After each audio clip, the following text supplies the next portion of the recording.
Assalamu alaikum and welcome to Dear Masuma, the show that seeks to answer your deepest queries and concerns. My name is Sana Araji and I'm with Masuma Jaffar. Assalamu alaikum. Alaikum salam wa rahmatullah. How are you doing today? Alhamdulillah, how are you? Alhamdulillah, it's nice to have you again to answering one of our viewers' questions for us, inshallah. So we're just going to go straight into the question. Obviously do continue sending in your questions to us so we can put them forward to Masuma. And we'll just go straight to this one for you. Okay. Dear Masuma, I want to get married to someone who I know my parents would not accept based on the fact of race. It doesn't matter that he's a good Muslim. I have a job, however, I live with my family. I pay my way and I'm a 26-year-old, Islamically speaking. Can I still get married even without their permission? And what steps would I need to take? Bismillahirrahmanirrahim. The ruling talks about being financially independent, but it also talks about the person being a virgin, so not having any physical relationship with someone. Yeah. It's not so much to do with age, but it's more to do with maturity that comes from financially being independent and being in a relationship. I would actually tell this person, rather than looking at the fiqh, I think what tends to happen is we get caught up on the fiqh. And there's an akhlaqi aspect to it as well. So for example, if you take the roles of men and women, for a woman to be physically available for her husband is a wajib, is there for her as a requirement. For a man to financially take care of his wife is a requirement. But if you only focus on that and do nothing else, that marriage is not going to be a very good marriage. So it's important to look, yes, the foundation should be fiqh, but there's an akhlaqi aspect to it. Okay. Islam puts a lot of pressure on and a lot of importance on respect of parents. When Allah says to worship Him, with it comes respect of parents. So it's important to recognize that parents have a huge importance within Islam. And also to recognize that parents don't do things maliciously to their children. They try to do what they think is best for their child. And sometimes they may get it wrong. They're not masum, that they will get it wrong. And just recognize that they're trying to do whatever is best for her. And in this situation, they may not think it's best for her to get married to this person.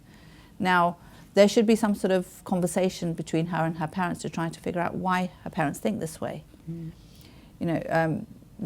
It may be down to racism, but it may be more than that. It may not be that. It may be that they realize how difficult marriage is, and especially when you have marriage from different cultures coming together. Okay. Because as it is, it's like, you've got two different people brought up in two different ways, even within the same culture, but they'll have a different way of looking at things. And when you try to bring that together, there will be lots of clashes. And now if you're bringing in a different culture as well, or a different race, there'll be a totally different way of thinking. Okay. And maybe the parents are thinking from that perspective that, you don't realize how difficult your marriage is going to be, and we're trying to save you from that. Right. So it's again having that dialogue. So rather than sort of assuming they're being racist, actually have a conversation with them and ask them why they would not want her to marry. And she's saying that she hasn't actually talked to them. She's just saying that they would not accept based on the fact of race. Again, you don't know. They might surprise you. They might be okay with it. So it's having that conversation is really, really important. I think she needs to have it sooner rather than later. Okay. So that they know that this is where her head is at. But at that same time, I think I would advise her to actually tell her parents that the reasons why she wants to marry this guy. Okay. But also the fact that she doesn't want to do it without their blessing. So if she says imagine yourself, if your daughter came up to you and said to you, there's a guy that I've met who I want to marry. Yeah. Your first question would be, okay, what have you done? Has there been anything haram that's happened here? And if she sort of can tell you, no, there hasn't. Okay. We've made sure that we haven't done anything haram. We've just been talking, and we want, we've realised that we're compatible. We realise we're thinking the same way. We want to get married, but at the same time, and tell them like why and your daughter tells you, you know, he's a really good Muslim, he prays, he fasts, Islam is important to him, God is important to him, it's very God-focused, and gives you examples of how he's shown in his life through action that he's a good Muslim. And then she tells you, but Mum, I'm not going to do this until you're happy. That's already going to put you at ease. Yeah. Okay? But then she's going to tell you, but I'm not going to marry anyone else either. So I'm just going to wait for you to be happy. Right, okay. So can you see, as a parent, it leaves you with very little choice, but at the same time you don't feel disrespected. Yeah. Indeed, yeah. Yeah, and then maybe you can sort of, you know, she can turn around and say, well, you know, why don't you meet him? Why don't you get to know him? And that will then again help you get more comfortable with it. Okay. Yeah, so it's how you handle it. If you turn around and say, look, I'm going to marry this guy, I don't care what you think, it doesn't work. So it's the approach as well, and how you manage it in a way, and kind of saying that I respect you as my parents. And I want your blessings. It's like your du'as are important to me. I know marriage is going to be tough, and actually maybe sort of saying, rather than waiting for your parents to tell you, actually tell your parents, you know what, I know it's going to be difficult because he's from a different culture. Okay. I know there may be some racism because, you know what, I'm going to go into their mosques and I may experience racism. So actually all the concerns that they have, if you actually tell them that you've thought about them, then they're going to not think that you're just going into this blindsided. They're not going to think, oh, she's fallen in love and she really doesn't know anything. Okay, yeah, no, I understand. It's kind of like she's blinded, but no, she's actually thought about these obstacles that are in her way. And she's thought of the bigger picture. It's like, you know what, I want to marry him because I think he'll be an amazing father. Right, okay. I you know, he's got the thing, you know, he's what I'm looking for in order for me to get closer to God. Okay. It's, you know, so actually showing that it's not, you're not just attracted by him. There's things that are much, much deeper. You've actually thought about it, and you're mature enough to wait because you understand how important your parents' du'as are. Okay, and like for example, if a daughter approaches her parents in this manner, and she says, you know, I will wait, and she knows in her heart that will be the person that's the only person that she would want to marry. If her parents after a while say, you know, yes, he is a good Muslim, yes, he is this, yes, he is all of these things, but because of his race, I'm afraid we just don't think it's compatible. On that basis, what can a daughter do? Obviously, if he's got everything else that is required by Allah subhanahu wa ta'ala, is she allowed to then kind of, you know, say, well, you know what, I respect you parents, but what you're disagreeing on goes against what Allah has allowed? Yeah. And No, then, for sure. you know, how would she do that? Yeah, so for sure. I mean, like if their concerns are baseless, right? Okay. If there is a chance that she may commit a sin if she doesn't get married, then these are all reasons for her to actually then say to her parents, "I'm sorry, I'm going to do this." Okay. And I'm sad that you're not behind me. Right. Okay. But I think most parents would come around, because if your child is telling you that they're not going to marry anyone else and they're willing to wait, and they're getting older and older and older, you might think, okay, you know what, she'll get past this. And when you see that she doesn't, and you can see that she's getting older, then you're sitting there thinking, well, you know what, her chances of getting married to someone else are decreasing dramatically. Her chances of having children will start decreasing. So, you know, if I really want what's best for them, then I need to maybe allow this. Okay. Or you know what, maybe if she gets married and realizes, you know what, goes through the difficulties, then she'll realize why I was saying no. Okay. Or you might sort of turn around and say, I just pray for her and hope that it works out and allow it. Because if the parent is put in a situation where they really have no choice, I mean, they want to see their daughter get married, they want the best for their daughter, they don't think this is the best, but at the same time, if she's adamant this is what she wants, then they've got to realize that this is her life. And, you know, if she ends up marrying someone else because they've told her to, when there is difficulty in that marriage, she'll want to step away from it because it wasn't her choice ever. Whereas if she marries this person who she's chosen, when there's difficulty in that marriage, she'll actually work harder to make it work, to show her parents that, you know what, it is working. And so it actually may be a successful marriage because of the fact that she wants to prove to her parents that it's working. Yeah, no, that's a good way of thinking about it, actually. And Islamically, what are the kind of the teachings about marrying from other races? Well, if you look within the Alima, they in the Holy Prophet, in fact, they all married outside of Arabs. So you have a lot of the imams married women from North Africa. So different culture, different race. Totally different. It's nothing to do with the Arabs at all. And again, I think the beautiful thing is, it's like you're bringing two cultures together, you're bringing two families together, and you're learning from each other's cultures and taking the positive from each other's cultures to maybe, sort of adapt something into your family, which wouldn't have been there if you just stuck to your own culture. Yeah. So I think it's important. I think it's beautiful, and I think we need to start looking past these differences that we have due to our colour or our race or our culture, but actually look at the concept of Islam that's binding us. Right, okay. It's like, we're sisters in faith. It doesn't matter where you come from or where you were born or what colour your skin is. It's the fact that we both believe in the same God, the same Quran, the same Holy Prophet.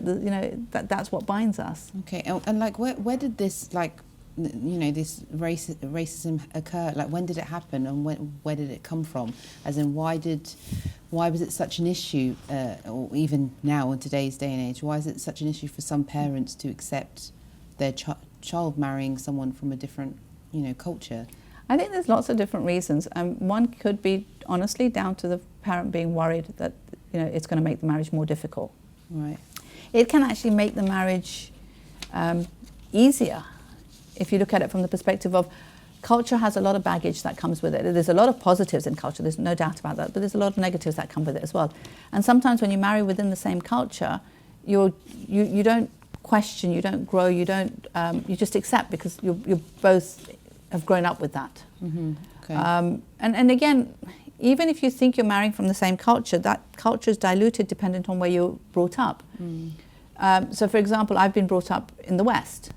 So my culture has been diluted very much, and I've taken on a lot of the Western culture. Yeah. My husband was brought up in East Africa. Okay. So he has a lot of the culture from back home. Okay. And I remember when we got married, there were things that I would do, which I would think was totally normal, growing up in the West, which he would think, how can you do that? Okay. And I would be, but is it wrong Islamically? And he's like, no, but it's wrong. It's just wrong. And and then having those conversations and actually getting him to question why he thought it was wrong, if it wasn't wrong Islamically, getting me to question why I'm so accepting of it. Okay. And actually coming to, there was a point, especially when we decided to have children, it's like we actually sat down and thought, okay, you know what? We need to be on the same page. And the only way we can be on the same page is if we look at the religion and what God tells us as the foundation of our decision making, not the culture.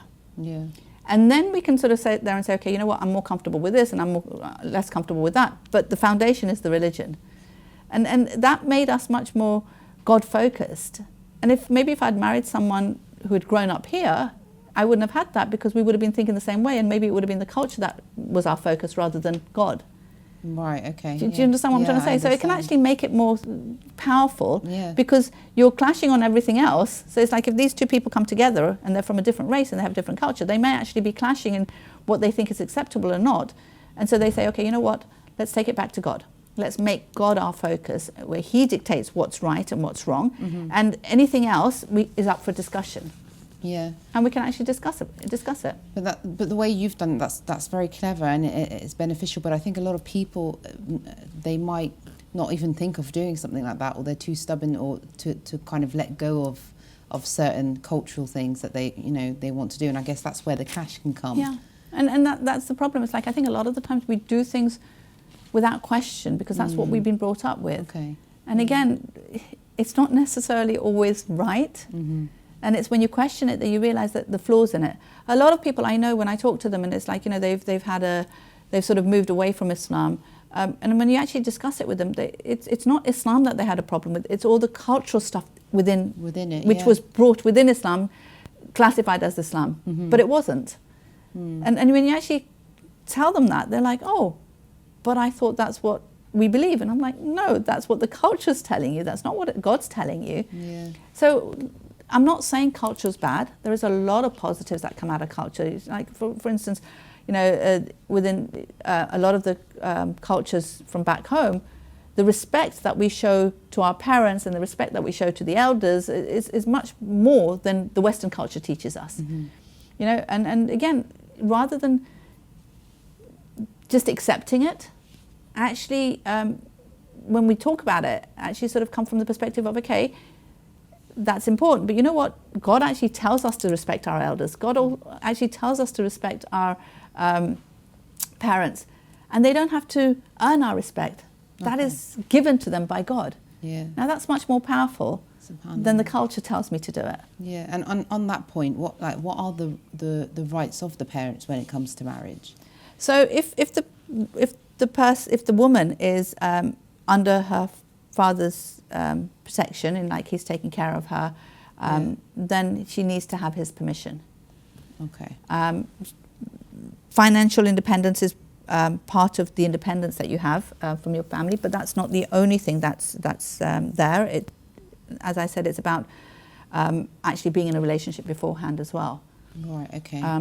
So again, that right has been given to the father not to abuse, but because as a man he knows how men think and behave, and as a woman, because I have been protected in my father's home, I'm not so weary of, you know, I don't know how men can play me to a certain extent. So that's where I trust my father to take care of me. Okay. I think, you know, again, growing up in the West, a lot of the times we're taught that, you know, I don't need protection. I can take care of myself. I think it's beautiful that my father wants to protect me. I think it's beautiful that my husband wants to protect me. Why would I want to abandon that? You know, it doesn't make me any less. In fact, it makes me very valuable because they care enough about me to protect me. And it doesn't mean that I'm, you know, any less of a human being. It's just I have a different role. My husband has a different role. My father has a different role. My mother has a different role. You know, we've been put into these gender bodies to play out a specific role. And as a woman, I deserve to be respected a certain way. I deserve to be treated a certain way. I deserve to be taken care of a certain way. And rather than trying to fight that and say, no, I want the same rights as a man, which really achieves nothing, because if you think about it, a lot of the times we fight for the same rights as a man, but then we also carry out all the things that we tend to do as women. So we'll go out to work and we want to be treated like a man, but then when we come home, we still have to take care of the kids and cook and do all of this. And we end up the ones who are losing out because we're trying to be everything and anything. Yeah, we're trying to do both sides at the same time. Exactly. And I know sometimes we have to go to work, and I know, you know, it's needed and everything, and I'm not saying we shouldn't. What I'm saying is recognize that there are certain things that's innate in me, like the nurturing aspect. It's innate in me. Yeah. So why fight it? Yeah. You know, to go out to work and take care of the family and protect the family is innate in a man. That's the way God's created us. And so, you know, let each play out their role. And if we need to sort of step in each other's boundaries and help each other out, why? Of course we should. Okay. And in regards to the mother, like what would be the mother's right in or her say in her daughter's marriage and all of this? She would be advising the daughter. Okay. From a woman's perspective, how difficult marriage is. Right. She would be talking to the father, because again, I think for a father to let go of his daughter is really, really difficult. Yeah. And so maybe he's being a lot more unreasonable than the mother would be. Right, okay. So actually sort of knocking some sense into him by talking to him and saying, look, she has to get married, and trying to persuade him. Exactly. And sort of, you know, sort of be the logical, rational sort of voice, where he's, although men are not supposed to be emotional, I think when it comes to their daughters, they very much are. Yeah. And it's very difficult for them to find someone who they think is suitable for their amazing daughter. And it's again, the mother sort of would be saying, look, you know what, you've got to give her some space, you've got to allow her to make her decisions, and also, you know, you will advise her and things like that. So I think you play it together. Okay, so it's kind of like a team job, really, isn't it, between the two, balancing. Exactly. And like, you know, with in terms of the race aspect of that, I feel, I don't know, some parents can be a bit difficult in terms of race. What, I mean, I know you briefly discussed it, but what can the daughter do to try to fully kind of convince them that, you know, this person is, you know, the right person, or maybe educate them more regarding race? I think a lot of the times people are racist because of ignorance. Right, okay. Of what they don't know. So again, if she makes sure that this person that she wants to marry is introduced to her family, spend some time with her family, with her parents, they'll actually be able to see what sort of person he truly is. Okay. I think that'll make a huge difference. Yeah. And also maybe sort of talking it through from a religious perspective, and, you know, how can you be racist?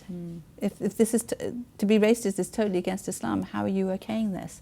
Okay. And having those conversations where you're actually pulling them up on something that they're doing, because there's a difference between respecting and accepting everything your parents do. You know, respect is not obedience. Your obedience is to Allah only.